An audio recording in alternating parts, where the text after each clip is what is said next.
अगर आप मोदी सरकार के समर्थक हैं या सरकार के विरोधी हैं तो ये वीडियो आपके लिए नहीं है। आप ये वीडियो बंद कर दीजिए। नमस्कार दोस्तों, मैं विक्रम मलिक स्वागत करता हूं आप सबका अपने YouTube चैनल पर। और आज मैं चर्चा करूंगा मोदी सरकार के 9 साल के कार्यकाल की।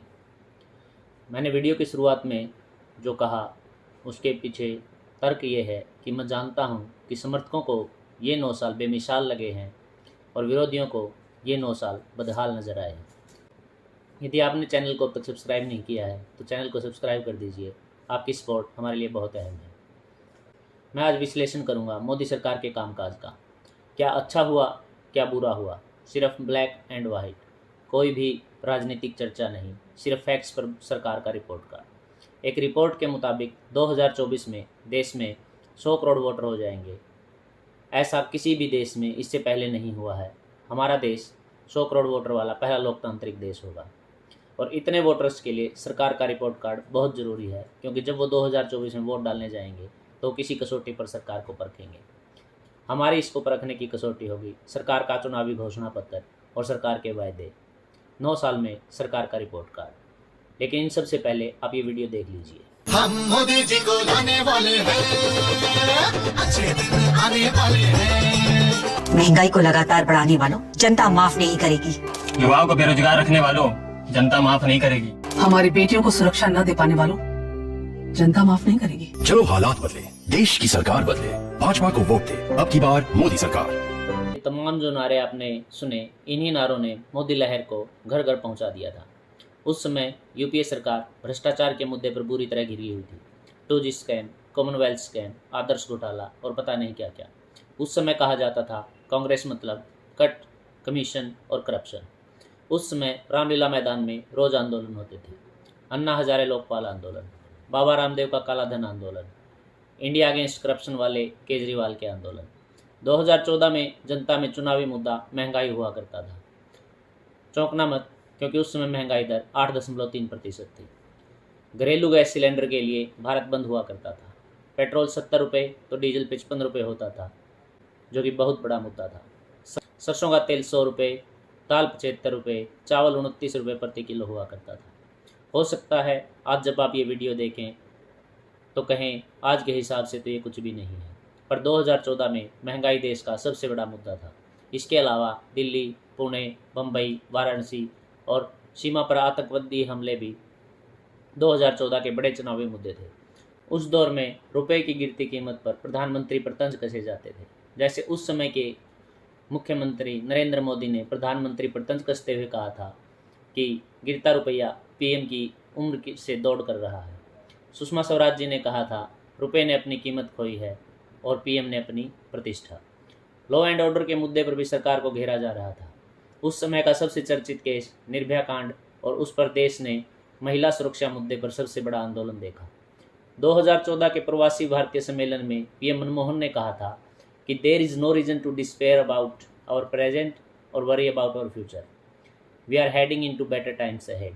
यानी निराश होने की ज़रूरत नहीं है, बहुत जल्द अच्छे दिन आने वाले हैं, जिस पर मोदी जी ने ये कहा था। प्रधानमंत्री जी ने कहा कि निराश होने की जरूरत नहीं है, बहुत ही जल्द अच्छे दिन आने वाले हैं। लेकिन हो सकता है 4-6 महीने इंतजार करना पड़े, लेकिन मेरा विश्वास है कि अच्छे दिन आने वाले हैं। बीजेपी ने इसी कटाक्ष को अपना चुनावी नारा बनाया और 26 मई 2014 को नरेंद्र मोदी देश के 15वें प्रधानमंत्री बने। यादों से बाहर आते हैं और अब देखते हैं मोदी जी का रिपोर्ट कार्ड। के बेस पे बीजेपी कह रही है कि 2024 में फिर से बीजेपी आएगी। सरकारी आंकड़ों की बात करें तो देश में 50 करोड़ के लगभग जनधन खाते खोले गए हैं। उज्ज्वला योजना में 9.58 करोड़ सिलेंडर कनेक्शन दिए गए हैं। पीएम आवास योजना में 2 करोड़ 93 लाख घर बनाए गए हैं। पीएम प्रधानमंत्री मातृ वंदना योजना में 3 करोड़ 32 लाख लाभार्थी हैं, जिनको 5,000 रुपये दिए गए। पीएम किसान सम्मान निधि के तहत 11 करोड़ 27 लाख किसानों को प्रतिवर्ष 6,000 रुपये दिए जा रहे हैं। पीएम सुरक्षा बीमा योजना के तहत 34 करोड़ 18 लाख लोगों को कवर किया गया है। मुद्रा योजना के तहत 43.09 करोड़ लोगों का लोन कर दिया गया है। पीएम जन आरोग्य योजना यानी आयुष्मान योजना के तहत 5.54 करोड़ फ्री ट्रीटमेंट करवा चुके हैं। पीएम ग्राम सड़क योजना में 7.43 लाख किलोमीटर सड़क बन चुकी है। स्वच्छ भारत योजना के तहत 11.23 करोड़ शौचालय बनाए गए हैं। हर घर जल के तहत 12.96 करोड़ नए पानी के कनेक्शन दिए गए हैं। हेल्थ केयर में सरकारी दावों के अनुसार 2014 में 387 मेडिकल कॉलेज थे जो अब 700 हो गए हैं। 2014 तक 6 एम्स थे जो अब बढ़कर 24 हो गए हैं।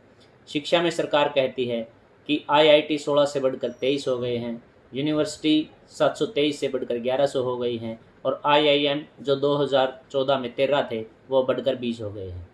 मेट्रो की बात करें तो ये 5 शहरों से बढ़कर 20 शहरों तक पहुंच गई है और इसका डिस्टेंस 248 किलोमीटर से बढ़कर 860 किलोमीटर हो गया है। बिजली की बात करें तो 2014 में 18,452 गांव ऐसे थे जिन तक बिजली की पहुंच नहीं थी, जो अब हर गांव तक पहुंच गई है। 2014 तक देश में 91,287 किलोमीटर हाईवे था, जो अब सरकार दावा करती है कि 1.44 लाख किलोमीटर हो गया है। एयरपोर्ट 74 से बढ़कर 150 हो गए हैं। ये सब तो सरकार के दावे थे जो सरकार ने काम किया है। अब कुछ फैक्ट्स जिसकी ओर आपका ध्यान आकर्षित करते हैं। PM आयुष्मान योजना में सरकार के अनुसार 5 लाख तक का इलाज मुफ्त होता है और 5.54 करोड़ लोगों में सरकार के अनुसार इसका लाभ भी ले चुके हैं। लेकिन हाल ही में CAG की एक रिपोर्ट आई है जिसके अनुसार यह एक बहुत बड़ा फर्जीवाड़ा था। इस रिपोर्ट की माने तो 7.5 लाख लोग ऐसे हैं जिनका मोबाइल नंबर 9999999999 है। 1.4 लाख लोग ऐसे हैं जिनका मोबाइल नंबर 88888 है और 1 लाख लोग ऐसे हैं जिनका मोबाइल नंबर 9 और सभी शून्य है। PM उज्ज्वला योजना की बात करें तो 9.58 करोड़ कनेक्शन इस योजना के तहत दिए गए थे, लेकिन 4 करोड़ लोगों ने इस सिलेंडर को कभी दोबारा रिफिल ही नहीं करवाया, जिसकी जानकारी खुद सरकार ने संसद में दी थी।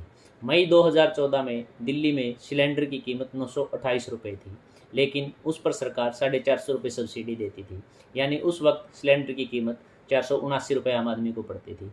दिल्ली में आज सिलेंडर की कीमत 903 रुपये है और जनता को भी ये उसी रेट में मिल रहा है। सरकार ने रसोई गैस पर सब्सिडी पूरी तरह से ख़त्म कर दी है। अब बात करते हैं GDP की।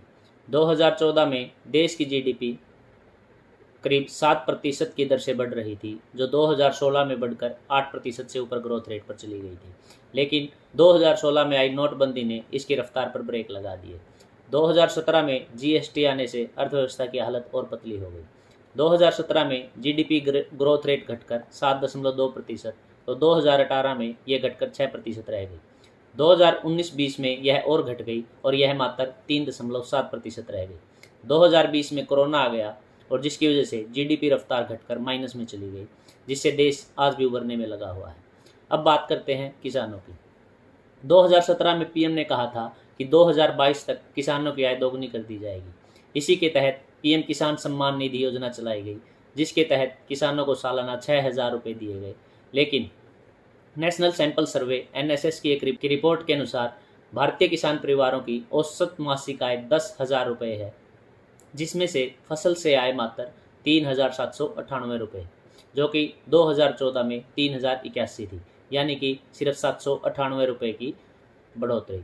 NSS के हिसाब से किसान की आय मात्र 28 रुपये प्रतिदिन है। प्रति व्यक्ति आय की बात करें तो 2014 में 72,805 रुपये प्रति व्यक्ति आय थी, जो कि 2023 में बढ़कर 1.70 लाख रुपये हो चुकी है। हालांकि आपको जानकर आश्चर्य होगा कि ये बांग्लादेश और श्रीलंका से भी कम है और 197 देशों में हमारा नंबर 142वां है। मोदी जी के लाल किले की भाषण की माने तो 13.5 करोड़ लोगों को गरीबी रेखा से ऊपर लाया गया है। लेकिन एक सच ये भी है कि सरकार PM गरीब कल्याण अन्न योजना में 80 करोड़ लोगों को 5 किलो राशन मुफ्त दे रही है।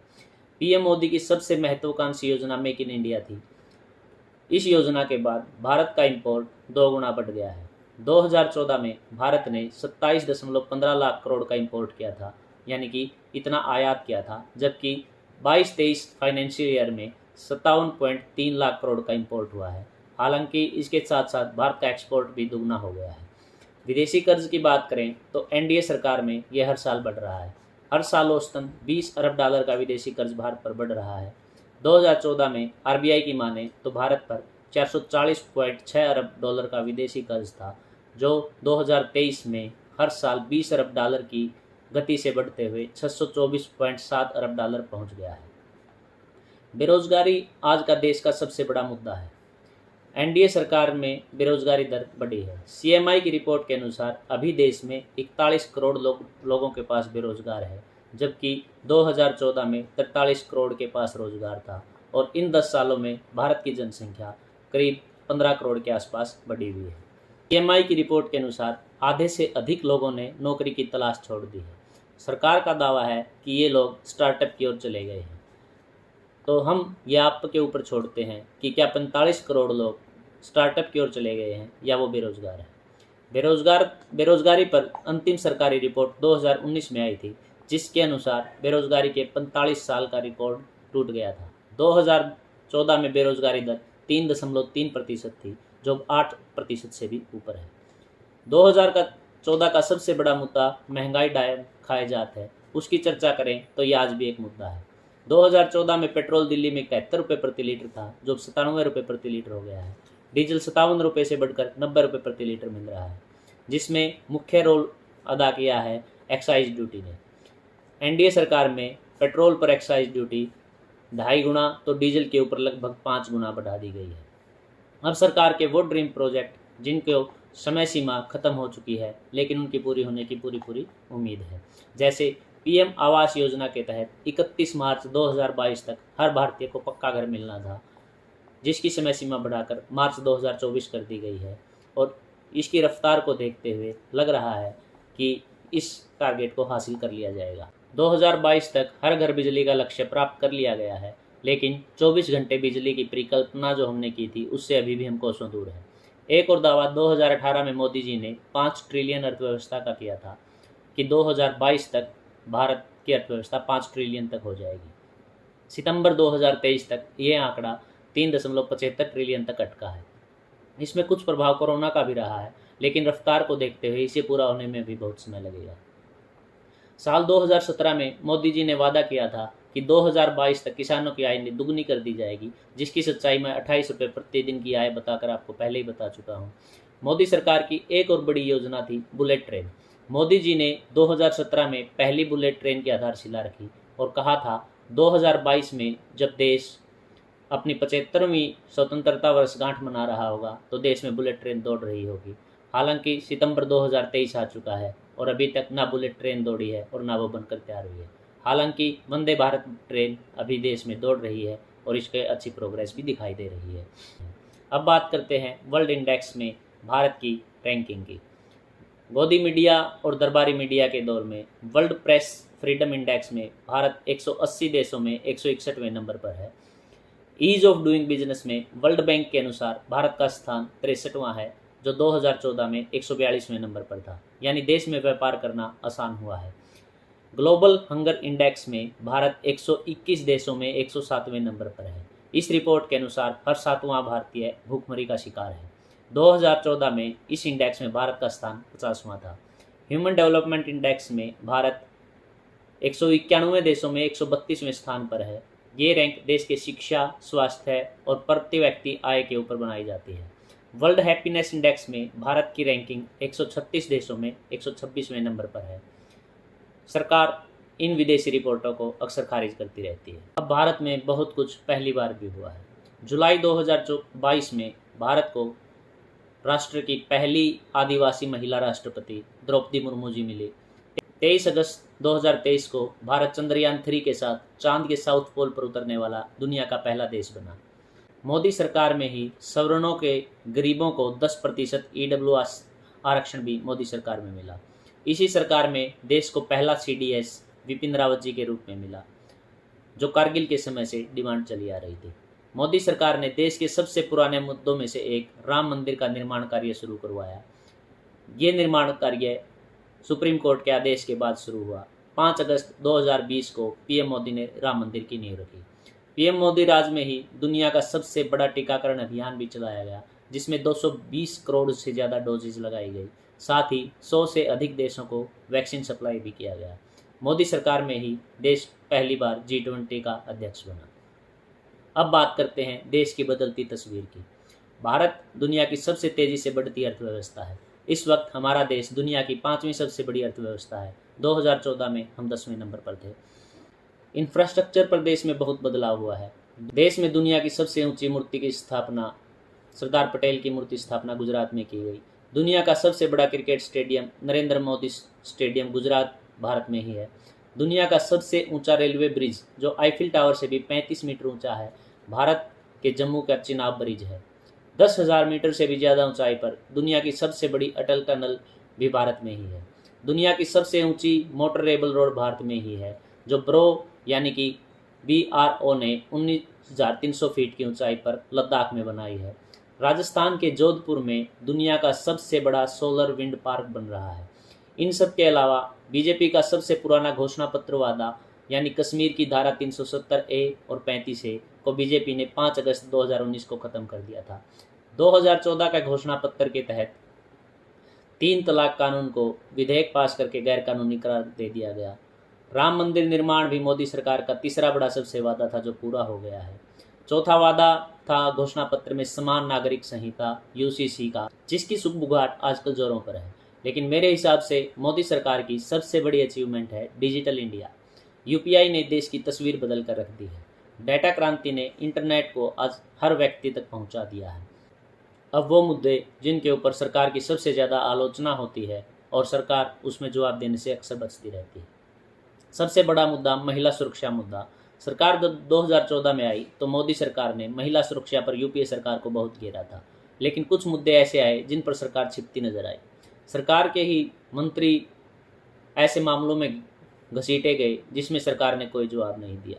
मणिपुर हिंसा के दौरान महिलाओं पर हुए अत्याचार में सरकार की तरफ से कोई ठोस जवाब नहीं आया। विपक्ष संसद में चर्चा के लिए अड़ा रहा, लेकिन मोदी जी संसद में नहीं आए। महिलाओं पर अत्याचार के मामलों में महिला पहलवान आंदोलन इस समय तक चला, जिस पर सरकार ने चुप्पी साधे रखी और आज भी बृजभूषण की गिरफ्तारी नहीं हो पाई है।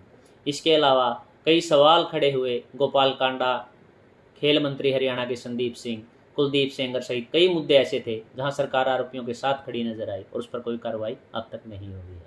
इसके अलावा कुछ ऐसे मामले भी उछले जिन्होंने शुरू तो जोर शोर से हुआ, लेकिन वो सुप्रीम कोर्ट में जाकर दम तोड़ गए। जैसे राफेल घोटाला सुप्रीम कोर्ट तक गया और वहां पर जाकर वो उसका फैसला सरकार के पक्ष में आया। पेगासस का मुद्दा भी काफ़ी चर्चाओं में रहा। हर मुद्दे पर विपक्ष की तरफ से JPC की मांग की गई, लेकिन सरकार इसे नकारती रही। सरकार पर एक और आरोप लगता है हठधर्मिता का, कि सरकार और PM किसी के साथ चर्चा नहीं करते हैं। शाहीन बाग हो, किसान आंदोलन हो, पहलवान आंदोलन हो, मणिपुर की बड़ी घटनाएं हो, PM से मध्यस्थता की अपील की गई, लेकिन मोदी जी ने किसी से चर्चा नहीं। मोदी सरकार पर बिजनेसमैन से दोस्ती का आरोप भी लगता रहा। अडानी और अंबानी के पैरोकार के रूप में मोदी सरकार की आलोचना होती रही। अडानी पर बहुत सारे आरोप भी लगे, हिंडनबर्ग की रिपोर्ट भी आई, लेकिन सरकार की तरफ से उसके ऊपर कोई जांच नहीं बिठाई गई और उन्हें बाइज्जत बरी कर दिया गया। एक और बड़ा आरोप सरकार पर सरकारी संस्थाओं के दुरुपयोग का लगा है, जो बड़ा चुनावी मुद्दा बनने वाला है। CBI को सरकारी तोता कहने वाली बीजेपी पर CBI और ED के दुरुपयोग का आरोप लग रहा है और कि इनका इस्तेमाल कर सरकार सभी भ्रष्टाचारी नेताओं को बीजेपी में शामिल करवा रही है, जैसे अजीत पवार, हेमंत बिस्वा, शुभेंदु अधिकारी, जितेंद्र तिवारी, नारायण राणे, BS येदियुरप्पा, प्रवीण डोरकर, कुलदीप बिश्नोई। कुछ ऐसे नाम हैं जिन पर भ्रष्टाचार का आरोप था और बीजेपी में शामिल होने के बाद इनके खिलाफ जांच या तो बंद कर दी गई या रोक दी गई है। इसका जवाब मोदी सरकार नहीं दे पा रही है। पेट्रोल डीजल पर एक्साइज ड्यूटी का बढ़ाना हो या गैस सिलेंडर की सब्सिडी खत्म कराना, मोदी सरकार चौतरफा इस पर घेरी हुई है। 2024 में यह मुद्दा बहुत बड़ा होने वाला है। 2014 में मोदी सरकार जिन मुद्दों के साथ सरकार में आई थी, आप कल्पना कीजिए 2024 में वही मुद्दे उनके खिलाफ सबसे ज़्यादा खड़े हुए हैं। पहला मुद्दा है गिरता रुपया। आज $1 की कीमत 83 रुपये के बराबर हो गई है। किसी समय पे सरकार कहती थी कि गिरता रुपया सरकार प्रधानमंत्री की साख को गिराता है, उस पर आज मोदी सरकार अपने पुराने ही बयानों में गिरती नजर आती है। फाइनेंशियल मिनिस्टर के बयान भी उन्हीं को घेरते हैं, जो कहते हैं कि रुपया नहीं गिर रहा है, डॉलर मजबूत हो रहा है। दूसरा मुद्दा था काले धन का, जिसमें कहा गया कि 15 लाख रुपए हर भारतीय को मिलेंगे, लेकिन स्विस बैंक की एक रिपोर्ट के अनुसार मोदी सरकार में स्विस बैंक में जमा काला धन घटने की बजाय 2 गुना हो चुका है। भ्रष्टाचार के मुद्दे पर भी सरकार घिरती नजर आ रही है।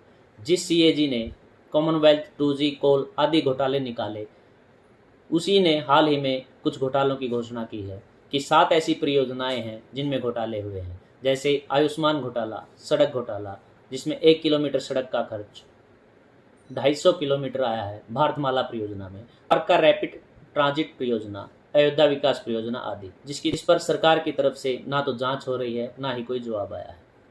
इसके अलावा सरकार अग्निवीर योजना लाई, जिसका मिला जुला रिस्पॉन्स रहा। संसद में पेश होने वाले कुछ विधेयक भी खासे चर्चा में रहे, जैसे दिल्ली का विधेयक बिल और चुनाव मुख्य आयुक्त के चयन में चीफ जस्टिस को बाहर करने का बिल। इसके अलावा CRPC, IPC और IEE में पूरी तरह बदलाव का बिल भी सरकार ने संसद में रख दिया है, जिसके ऊपर चर्चा होनी अभी बाकी है। ये था मेरी तरफ से मोदी सरकार का 9 साल का रिपोर्ट कार्ड, ना पक्ष ना विपक्ष, सिर्फ फैक्ट्स पर आधारित। कोई मुद्दा अगर रह गया है तो आप कमेंट्स बॉक्स में ज़रूर बताएं और 2024 में वोट का प्रयोग जरूर करें। आप जब भी वोट का प्रयोग करें, जात पात और धर्म पर नहीं, विकास के लिए, देश के लिए अपने वोट का प्रयोग करें। आपको सरकार का कामकाज कैसा लगा कमेंट बॉक्स में ज़रूर बताएं और बने रहें हमारे साथ और चैनल को सब्सक्राइब जरूर कर दीजिए। धन्यवाद।